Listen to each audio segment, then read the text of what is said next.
ফরাসি president Emmanuel ম্যাক্রনের স্ত্রী Brigitte ম্যাক্রনকে লক্ষ্য করে অনলাইনে অপপ্রচার চালানোর অভিযোগে দেশটির আদালতে হাজির হয়েছেন ১০ জন। অভিযুক্তদের মধ্যে একজন নির্বাচিত কর্মকর্তা, একজন আর্ট গ্যালারির মালিক এবং একজন শিক্ষক রয়েছেন।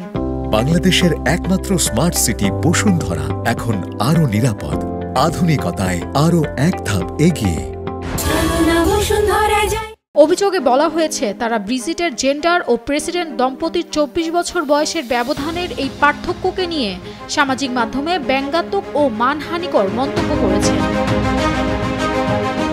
২০১৭ সালে ম্যাক্রন প্রেসিডেন্ট নির্বাচিত হওয়ার পর থেকেই ব্রিজিটকে ট্রান্সজেন্ডার হিসেবে দেখানোর ষড়যন্ত্রমূলক গুজব ছড়িয়ে পড়ে। সম্প্রতি যুক্তরাষ্ট্রের right wing influencer Candace Weil's এই দাবি উস্কে দিলে বিতর্ক নতুন করে তীব্র হয়। প্রেসিডেন্ট ম্যাক্রন জানান, নিজের ও স্ত্রীর সম্মান রক্ষায় ক্যান্ডেসের বিরুদ্ধে আইনি পদক্ষেপ নেওয়া হয়েছে।